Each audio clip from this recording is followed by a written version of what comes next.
Everybody.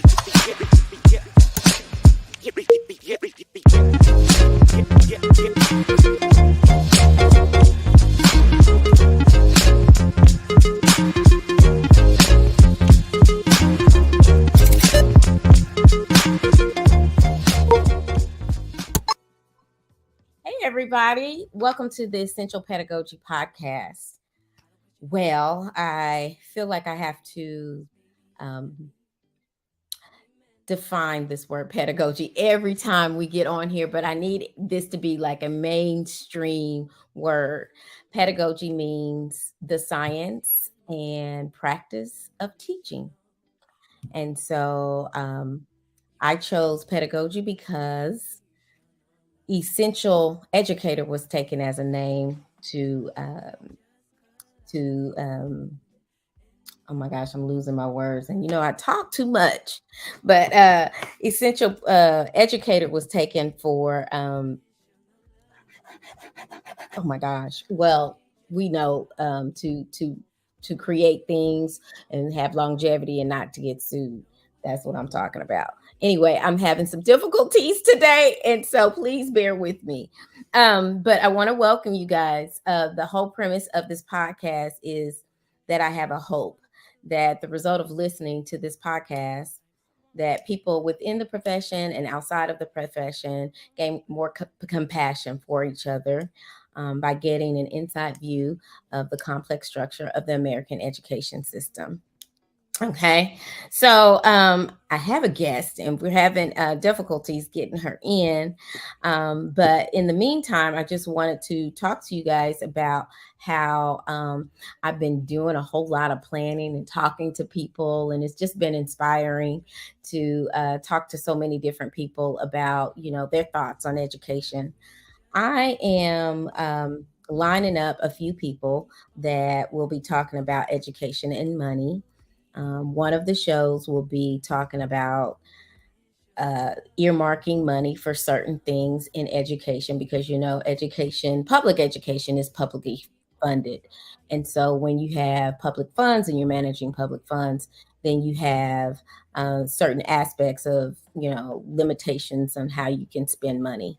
And people get in trouble, big time trouble with spending money wrong when it's given to you by the government.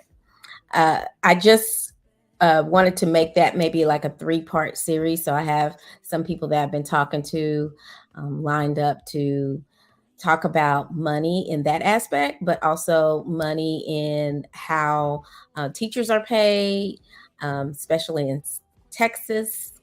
I just was talking about I think we said it in the last show that we don't get Social Security, or maybe that was something that I ended up speaking with someone about when we were talking about being paid and getting paid once a month and things like that. And I think it led to the conversation that we, in retirement, we're not eligible in the state of Texas for Social Security. So that whole aspect, I want to talk about that. Want to talk about how diligent spenders and savers in education, how they do it and how we make it through, even though we're severely underpaid. That's for another show. Gosh, I was hoping that my guest would be in here by now, but she's not. My guest is a longtime educator who we used to work with one another in the middle school setting, and I cannot wait to introduce you guys to her. So I just want to know, those of you who are watching, you have any questions that we haven't touched on, or if you're curious about anything, I'd be happy to address those. The word trademark, that's it. I was trying to think of the word trademark when it came to I'm trying not to say so much, y'all.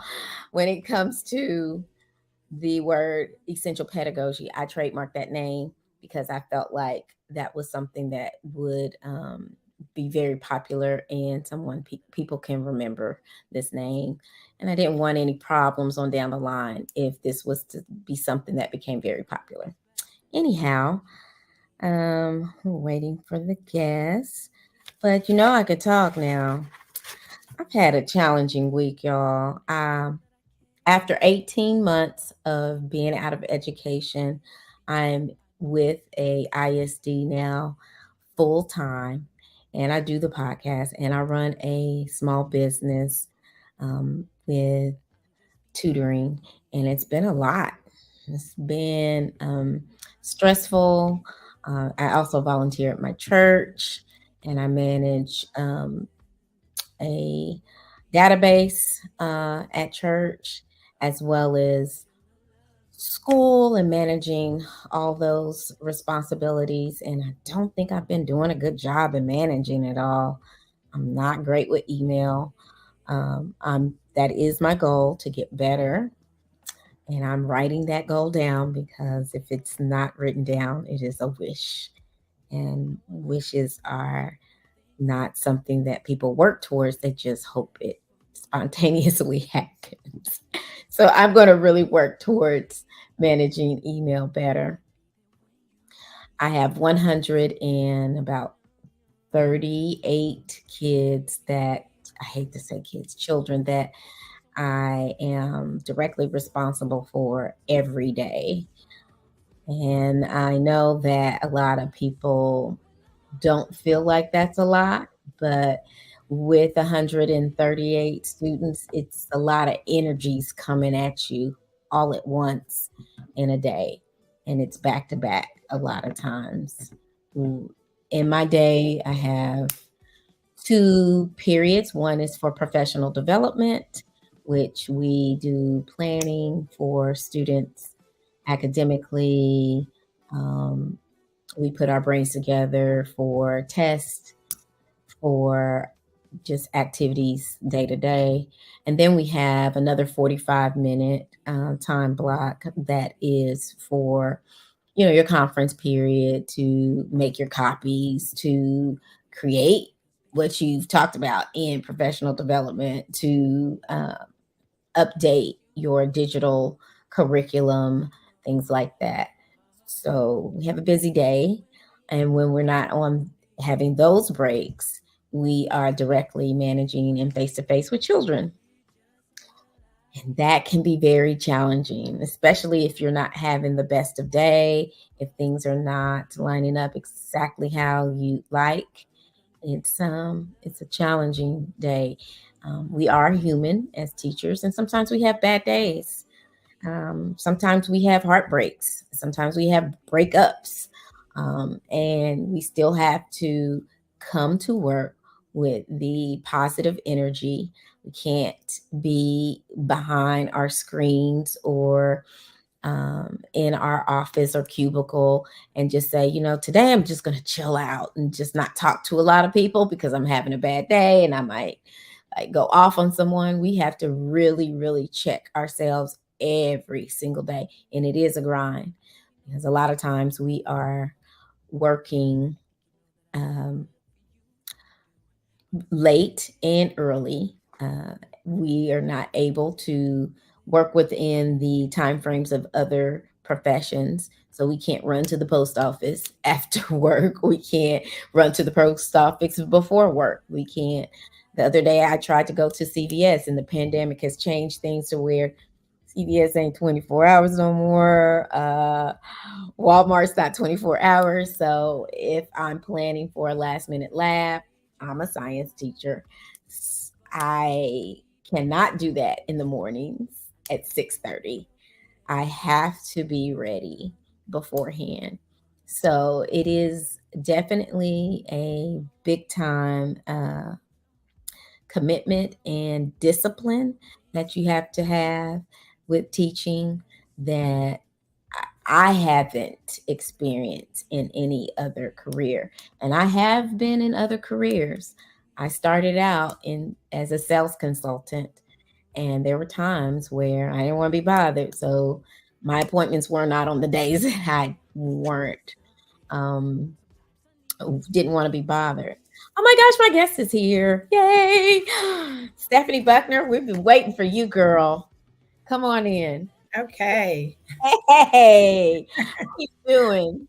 I'm doing well. How are you? I'm great. I'm great. I'm just Good, happy to good. be here and happy to answer any questions or just clarify things that people may have on their minds about education ongoing. And so Mhm. I brought you on because you're so cerebral. I always admired that about you. Thank you, thank you. Debbie Buckner and I, we've worked, what, 11 years together? Yes, about that, uh-huh. 11 years together. She was a school counselor. Of course, when you're a school counselor, most times you're starting out as a teacher. So Mhm. you were a teacher before. How Yes. long were you a teacher before you became a counselor? I was a special education teacher for 8 years. Okay, all right.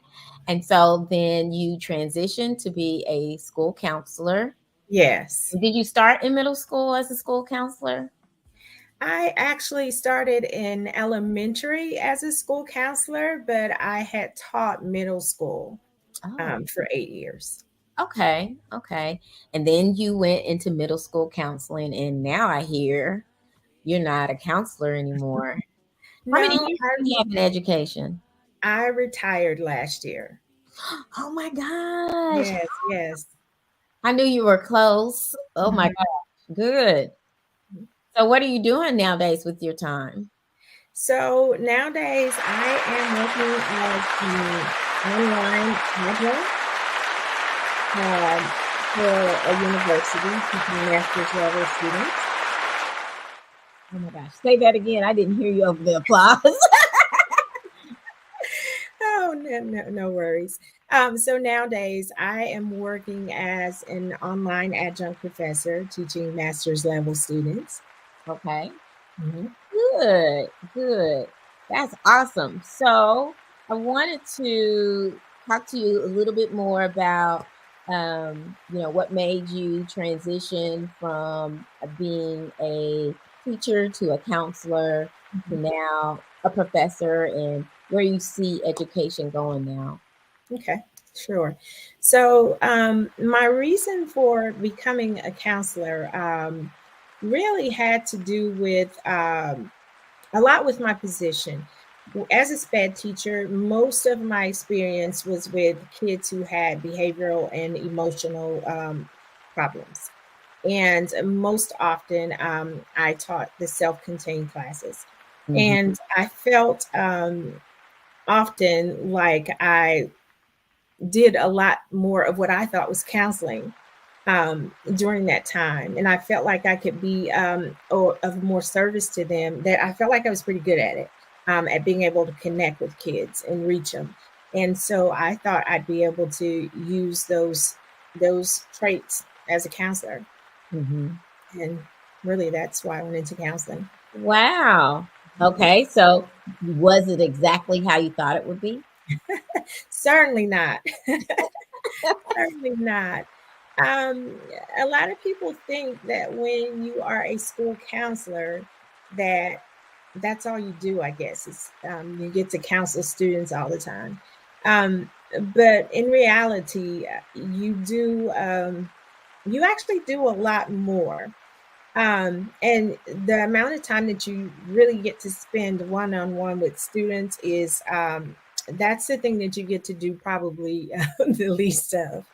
And it just so happened that in the district where I worked at that time, the counselors were also the school test administrators and the 504 administrators and the at-risk coordinators, and also we built the master schedule. And so we had a lot of other administrative duties in addition to having to schedule students and make sure that we're meeting our goals to talk with students about careers and furthering their education and all those type things. So you really don't spend as much time as you would think just working to counsel students.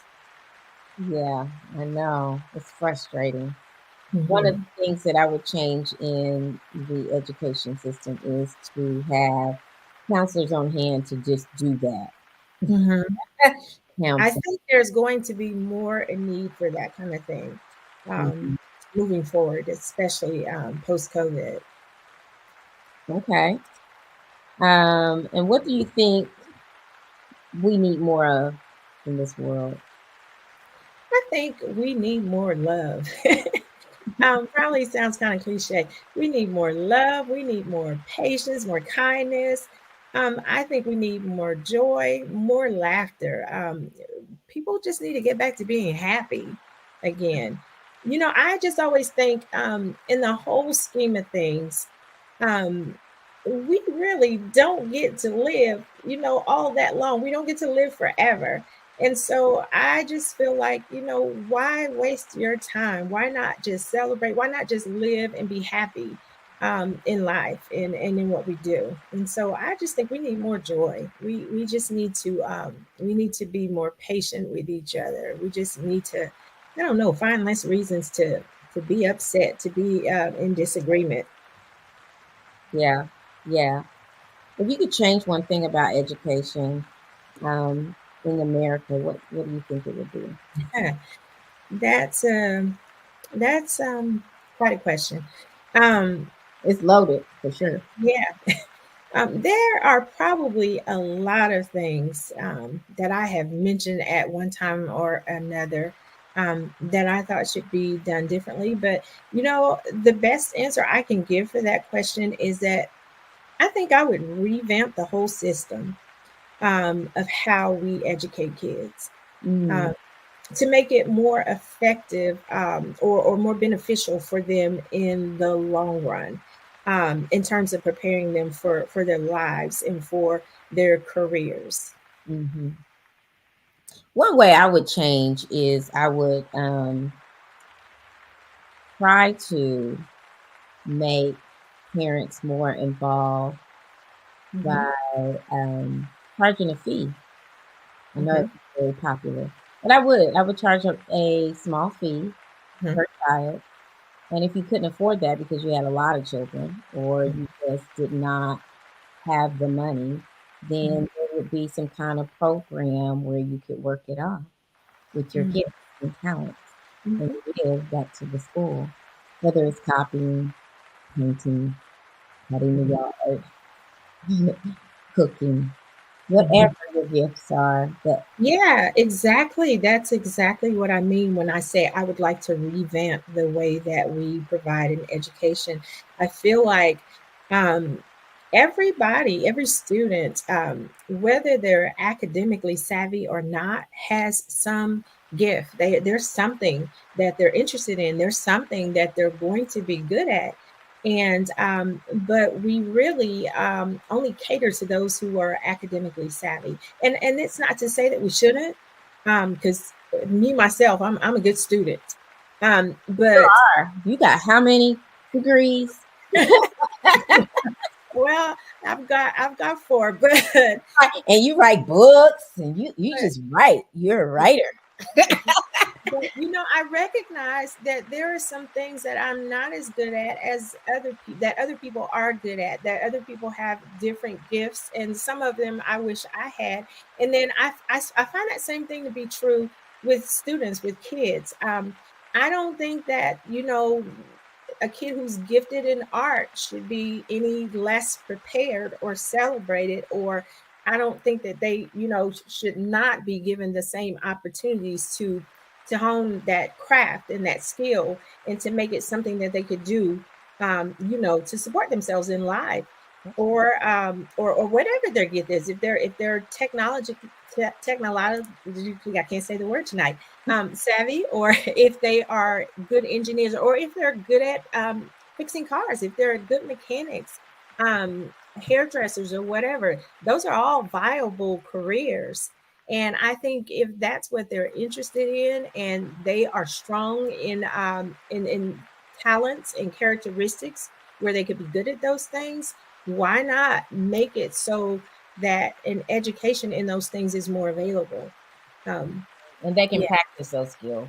right. They can start practicing those even before they graduate, because not everybody's going to go to college, Mhm. and not everybody's supposed to, you know, but they ought to be able to come out of high school, ready, if they're not going to go to school or whatever, with a skill that they can use for their lives. And I know different programs are offered in different districts. But for most, where they can do some of those things, but for most, there are limited spots, and really, I just think we don't do enough early enough to start um, taking a look at and helping kids to see where their gifts lie. I really feel like I know that the way most of those programs work is kids have to choose them when they're getting ready to go into high school. Well, now I've worked with a lot of eighth graders preparing them for high school and completing their high school graduation plans. Most of them don't have a clue. Yeah. And so they don't know what they want to do. And then some of them, well, by the time they kind of figure out and get a handle on things, they're already in the 11th grade, and it's too late to get into any of those Girl, I programs. didn't even know what I was doing in 11th grade or 12th grade. I didn't know what I wanted to do. Still, Yeah, sometimes feel like, well, should I me be too. teaching? Same thing. But I can honestly say though, there is so much information. There is so many more ways nowadays that that we have to kind of help kids prepare than we did back when I was in school. Yeah. So, you know, What do you think the greatest lesson someone has ever learned from you was? I think the greatest lesson that someone's ever learned from me is that as long as we're breathing, we can pretty much overcome or get through anything. Mm-hmm. I have this saying, is it earth shattering? That one of my friends, she kind of coined that as my phrase. It's someone that I used to work with because she's like, that's just your attitude about everything, and I truly feel like um, whatever happens, if we, it's, as long as we're breathing, we can always go back and do it again, try it again, make it right, fix it, whatever we need to do. Most things just are not nearly as big as We most think people it make is. them. Yeah, Yeah. that's true. What's the greatest lesson you've learned from someone else? I think the greatest lesson that I've learned from someone else, and I would have to say it was one of my grandmothers, is that everybody is important. Everybody has value. Everybody matters. And there is no big me and little you. Everybody's got something to offer to this world. Mm, that's good. And if you live your life like that, then I feel like you're adding value to other people when Mhm. you have that belief system in place. That's good. I'm so happy to get to know you even better. I appreciate you being on the show, and I just wanted to highlight some of your experience. And Thank you for having me on. do you think? What do you think education? How it's going now? I have a lot of concerns. Um, it's a totally different world than it was many years ago when I got into education. And some of that's good. And I don't think some of it is so good. Um, I think changes are going to have to be made, um, some effective ones. Mm-hmm. I just see it going in a direction to where I really don't feel like so many of the decisions that are being made, so many of the ways that children are being taught is I just don't feel like it is to their benefit. I feel like there are so many issues in education right now that eventually um, something's just going to have to be done. I feel like there's a big resistance in following direction. Hmm. That's For one big students, problem. That's or one are you variable. saying for students? Yeah, for students. Yes. I Hmm. understand being able to express yourself, be individual. Hmm. But if I'm telling you to do something in a certain way, there's a Hmm. reason. And even if I share a reason with you, Hmm. I mean, or with the student, Well, but I very feel resistant, even doing like I. put your first and last name on your paper. Like, Mhm. I need to identify you. And there goes a nickname or a name I don't even know. Like, very resistant in just following Mhm. basic directions. So it's hard I to feel like there's a lack of, some of that has to do with like a lack of respect. Um, I I don't know. I was starting to feel like, as an educator, that the students, um, how do I say this? Like the students, really were. It was more important for the teachers to be important, be respectful to the students than it was for the students to be respectful to the staff. Um, yeah, like our whole when it focus needs to be now is both ways. customer service and Yes. keeping everyone happy. And Hmm. uh, Yes. sometimes I feel like education is not a place where everybody can be happy because sometimes when learning lessons, we're uncomfortable. Right. And Hmm. discomfort sometimes is necessary in order to Hmm. learn a lesson. Yes. Like bumping your head or burning your fingers. Oh, I'm not going to touch the stove anymore. So, Right. But so often these days, it seems that, um, for lack of a better way to say this, that so many excuses are accepted, and it's difficult for the educator, the teacher, when they don't feel that they have support, the support from administrators, the support from the parents, when it seems that everyone is, they have some reason, they have some, I'll call it an excuse. They have an excuse for why, um, for what's going on, for why the child is, basically sometimes just being disrespectful, or, because everybody wants to do what they want to do. resistant. You're Yeah. resistant to what the norm is. Um, Hmm. it is a challenge, and I think I want to talk about it more um, on a different show because this is it's a big issue. I think kids It have really seen is. that people do not have to follow rules when it Hmm. comes to wearing masks and being resistant and Yeah. seeing resistance And on that just seems to be television. the way of society. And so it's kind of trickled into the schools, It has, I believe. yeah, it has. Mhm. I don't have to do this because Yeah. I just don't want to. Hmm. And my mom didn't wear this or didn't do this, and so I don't have to. My mom didn't Right. like this, and so this is how she resisted. Or dad didn't like this, and this is how he resisted, and so this is Hmm. what I'm doing to resist. And Hmm. you gotta have compliance in order for There to be structure so that kids can learn. yes, Yes. yes. Um, and I know that you've been teaching for a long time, and I've been in education for quite a while, before I retired. And that's one of the things that I'm saying. There have always been kids that have been defiant, Hmm. um, but it seems like now, that's more the norm. It's not just The exception.